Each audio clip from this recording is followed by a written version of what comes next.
Hello, everyone. This is Ross from retrodreambeam. I'm an eBay seller full-time. I've been doing this with my fiance Netta for more than 3 years now. Don't forget to like the video and subscribe to the channel. I'm about to go into all this stuff we're shipping out today on Friday. I'm also probably going to go tomorrow on Saturday. Normally, we don't go on Saturday, but there's going to be a post office holiday on Monday, I believe. So I want to get some of the stuff start moving, or else I start getting messages of like, where's my item? Why is it late? I always realize that I have to get ahead of that game the best to my ability. But yeah, all right. Also, the other thing is we celebrated our Valentine's Day like dinner yesterday. We drove to a place that was like 2 hours away, and I thought Anetta liked this particular blue shirt. I was just going through our clothes. At the time, I had like only sweatpants, so we had to figure out, where was some clean pants. So we found some clean pants, and she said I looked like I was in pajamas. I thought she was talking about the obvious sweatpants I was wearing. She was referring to this particular shirt. She wasn't a big fan of it. She says I look like the little cartoon bananas from Bananas in Pajamas. So on our way there, I'm like, oh yeah, you like this shirt, right? She's like, no, you look like the Bananas in Pajamas. It was too late at that point to go back and change. So we were just cracking up about it. So I want to know, do I look like Bananas in Pajamas? Probably. All right. First up is going to be this right here, G.I. Joe Operation Terror Trap. This is going to be a choose your own adventure book. We got a bunch of these. These are the G.I. Joe branded ones. I got a bunch of choose your own adventure books that I didn't even know existed in this collection. A lot of them were also from the UK as well. So we still have a bunch to go through. There were some that I wanted to keep. But yeah, this one went for $11.75 plus shipping. Everything's going to be plus shipping. All right, next up is going to be some cycle packs without the clamshell packaging. This is for the, almost said Lord of the Rings, Game of Thrones living card game right here. I think it's a multiplayer game where you play up to 4 people. I had the base game. I read the rules at some point. My brother was into Game of Thrones at some point. I was going to ask him if he wanted to play it, but then, life gets ahead of you. And then also I think the game does better with 4 players because there's going to be like auctions and political power and intrigue. There's other resources rather than just like combat and stuff. And I feel like that with just 2 people isn't as interesting because the game was designed to believe up to 4 people. But the person got this pack right here. I just wrote part 3 on it. These cycles would be coming to packs of 6, and they would all have like one theme. Maybe there was like some new card ability. You get the big base box, and then you would get the little cycles every 3 months. That was just how the company would keep making money because they were like a bigger company, Fantasy Flight Games. So part 3 pack right here and part 4 pack right here. I had a note that I spent $0.25 on each of these at an auction lot or something. I don't even remember at this point, which is kind of crazy because I've only gone to like, I don't know, like 10, 20 auctions or something. So usually I remember this stuff. But yeah, I made a note that I spent $0.25 each of them. It only went for $10 total, so $5 each. I did take a lower offer. But then also on the way home from the storage unit, they paid for another. I have a sealed one, and I think they paid $7 for it. So I'm going to have to actually stop by the storage unit and grab that as well to do the combo order. But yeah, so $17 with the other one that they got. All right, next up is going to be this board for the board game. I think this is probably by Avalon Hill. Bismarck. This is going to be this like big box board game. I can picture it. This is just going to be the search board. I've never played this game, but this looks like the, what is it, Battleship board game, but obviously more complicated. But yeah, I believe this is just the board only, nothing else for the game. The game comes in this like big box with a lot of tokens and stuff. But yeah, $5.50 for just the board. All right. Next up is going to be 2 of these reference sheets. Someone bought some character reference sheets for Too Many Bones. These are the Gearlock Adventuring, just like basic reference sheets right here. They tell you all about the different skills and abilities. They have like lockpicking, the order of operations for your turn. I forgot to mention for this game, last time I talked about it, they have waterproof and kind of puncture proof like materials and stuff. So like this is like a one that like if you try to poke a pen in it, it's still fine. Really interesting company, Chip Theory Games. They make like wacky components or higher quality components and different. They try to stand out compared to their competitors making board games. But I really like this game. You play as Gearlocks. Think of like a Hobbit adventure or a little Lord of the Rings adventure, and you go through and fight a boss. We had 2 sheets right here for $6. They had sent me a message that they were happy with the other ones that got sent, and they wanted more of these reference sheets to hand out to people. There are a lot of rules to the game, but there's sheets for everything. All right.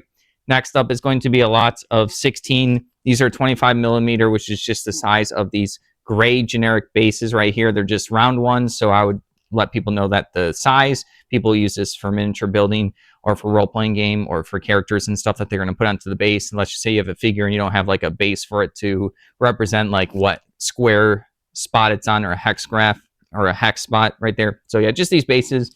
These end up going for $10.49 for just 16 of them, which is pretty crazy. All right, next up, Heroics and ROS, R-O-S. So it's SR2 Soviet heavy weapons. I've sold these particular miniatures before. They're like really tiny. They're probably like 4mm or 6mm, probably 4mm, super tiny figures. But yeah, just like 2 rows of them. Someone spent $10 for this. All right.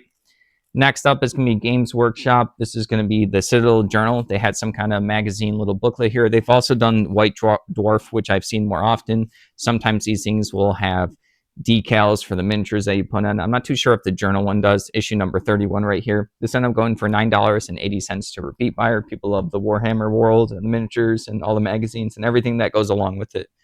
All right. Next up is going to be a combo order. This is going to be some HeroClix. I've been doing pretty well with HeroClix. I don't have my finger on the pulse of like, where the meta is. I used to play this game a long time ago for a couple of years, so I generically understand it, but people also use these figures. These are like commons and uncommons. I get these at auctions. I'll buy big lots, and then I'll try to figure out which individual pieces are worth selling individually. Sometimes those are like the super rares or the chase rares or the promo figures, and other ones I'll just put as a big lot. I'll try to do like themes if I can. The game is collectible, so it has different sets. So I'll try to, if these are all from the same set, I'll try to keep them together. But usually when I get a big box, I just list all of them and just move on. I don't save like, oh, this is 5 figures from this one set, so I'll wait until I get more. So yeah, 2 lots of 25 right here. I think this is Masters of Time set, or at least this bag right here. This ended up going for $34.98 for those. All right. Next up, they also wanted another map that they messaged about, like a HeroClix map, because you actually play this on gridded maps, and there's a ton of them. And then, they also wanted more stuff, Annetta said, but they're asking in a complicated way, so we're going to have to go back and forth the messages. But I was already going back to the storage unit for the other item that I can't think about. Oh, yeah. So I have to grab the other cycle pack that the customer bought for this combo order, so I have to go back to the storage unit for the other stuff. So not a big deal. It will be nice to get this stuff, out of our hands and have the customers be like, oh, wow, because it's good customer service to, have someone message you and then an hour later they add it onto your order, get the combined shipping. We try to make everything work for everyone. I don't know what that means, but all right, losing my brain here. All right, next up is going to be World in Flames. This is going to be a board game right here. This is just going to be a rule book and a bunch of little like reference sheets, kind of like how for the Chip Theory games, the Too Many Bones. This is not the full-fledged game. This is like the deluxe edition stuff. Another World War II game, I believe. So a lot of people like these games. If you have them complete or new or in good condition, people will spill drinks on them, chips, food, all the greasy fingers. People want to replace their stuff. So yeah, this ended up going for $30 for this one. All right. Next up is going to be something that we usually don't sell. I think Annetta picked this up a long time ago. These look pretty, or maybe we got them at like yard sales. We'll get like, cheap stuff at yard sales if you think someone will, pick it up and appreciate them. Sometimes people at yard sales will end up tossing out stuff or donating stuff that doesn't sell. So we like to rescue it. This is probably really cheap. But yeah, these are going to be wooden blocks for like a child or maybe even an adult if they wanted to like work on some craft project. But it has a lot of little details for like on the blocks where it's like, I don't know if it's like drawn on or whatever, or not like drawn on, but like, I don't know if it's like printed on, but they have like doors and different like variations, like windows and stuff. So like a little bit more than a basic generic wooden block. All these $11.20. This baggie was pretty sealed pretty tight there at the storage unit. I had it in a big bin, but I had picked it up from upside down. So when I pulled it, a lot of the blocks came out in the bin. So thankfully it wasn't like outside of the bin. It was easy to recover them, but I was so annoyed when that happened. I was like, of course I would grab it from the wrong end and then the little seal would break. All right. Next up is going to be a lot of Warhammer 40K and fantasy bits and pieces. For anyone new, I got this box for like $100, a bunch of bits and pieces. I just organized them by lots. Some I did individual. Other ones I just put them all together to good pictures so people can like scour them and then figure out if there's pieces or rare ones. There's probably some good ones. I keep having some repeat buyers, so they probably got some good pieces and they were like, oh wow, some of the stuff was rare and they need it. People like to kit bash. They'll use these to update their figures. Maybe they have a figure where a piece broke and they need a replacement. There's a ton of reasons why someone would want bits and pieces. Practice painting on an arm or something so you don't ruin like your good figure. $10 for this to repeat buyer. Like I said, they keep coming back to get some more.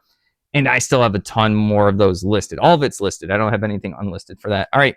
Next up is going to be this. I think we got this from like a storage unit flipper. This is going to be a bunch of either for miniatures or model kits or for cars or motorcycles, a bunch of like stickers and decals. We got a bunch of this stuff. We like to do the ephemera. We like to do the little keychains. We like to do patches and pins whenever we can. We're not like super experts on it, but it is a category that we started eBay with before we transitioned into more of the nerdy stuff, where we found more of that stuff. We used to do things like this. We still like the category, $9.45 for this baggie of decal stickers, whatever those are. All right.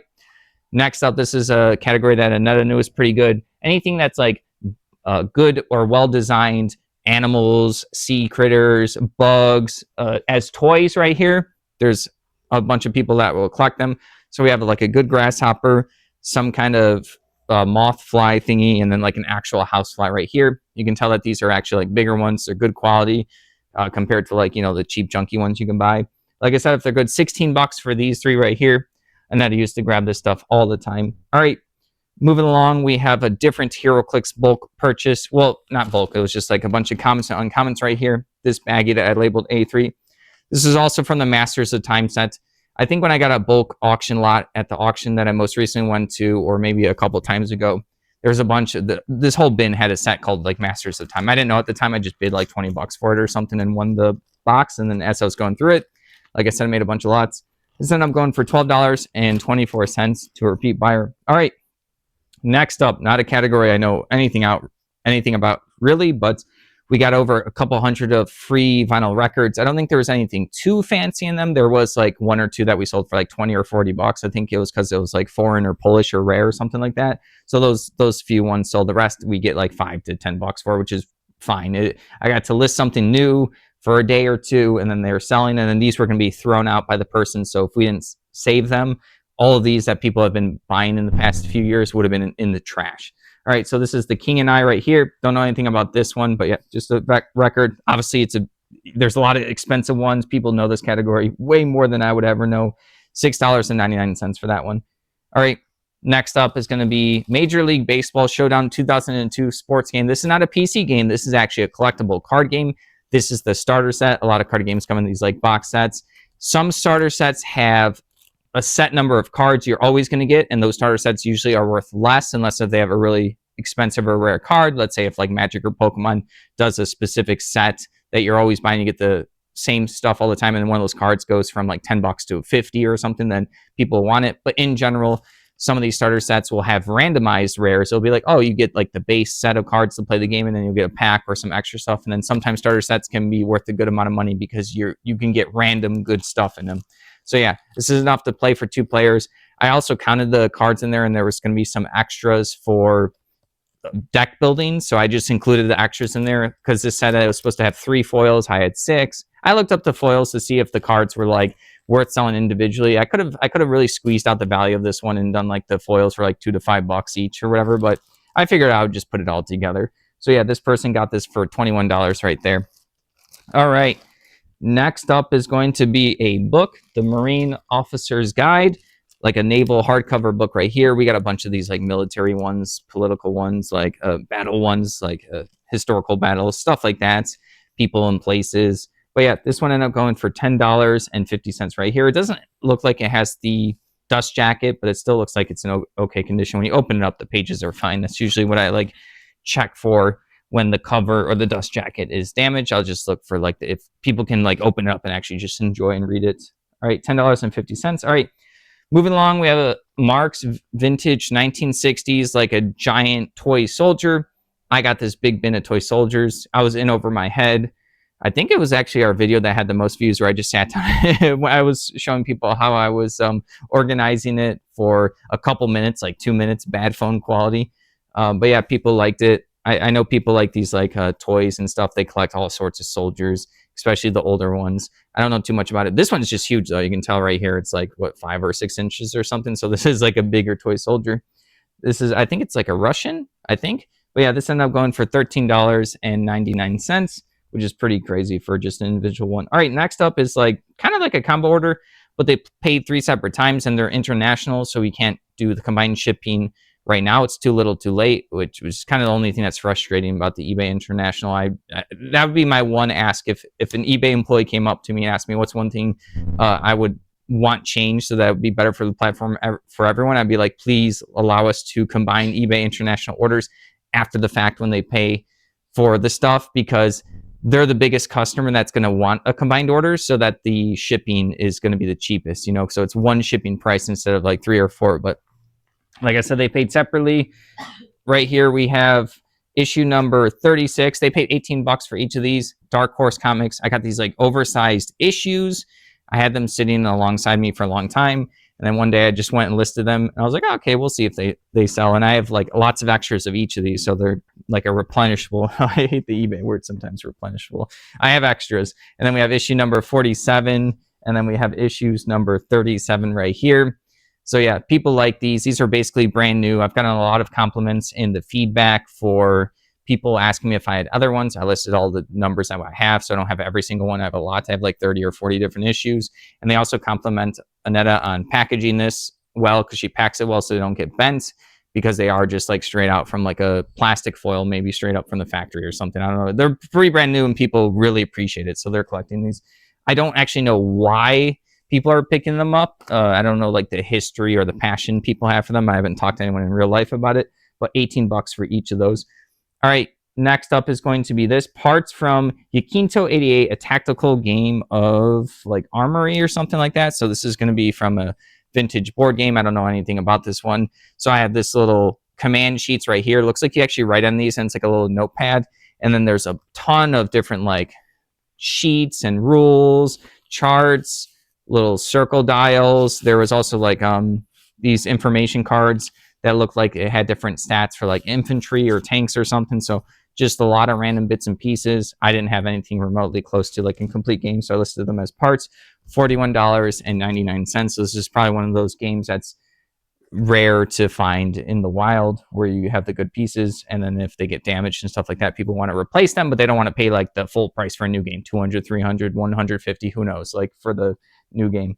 All right, and then the last up, I forgot to grab it, but I had this vintage baseball sports game. I think it was from like 1960. It was like called Catico All-Star Baseball. It has this big box, but then within it there's all there. I had some pieces to it, so just like they were like the characters, they were kind of like these paper rings. I had some player board pieces, just a little bit of bits and pieces, kind of like this.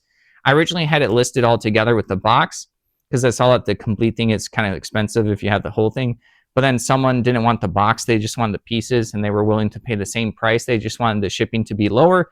So I made a new listing. So I have the box somewhere. So I can sell the empty boxes actually, like right over there. You guys can't see it, but I have the empty box that I separated, and then they went ahead and bought the pieces. Usually I don't like to take apart listings or lots unless if it's worth our time or effort to do it.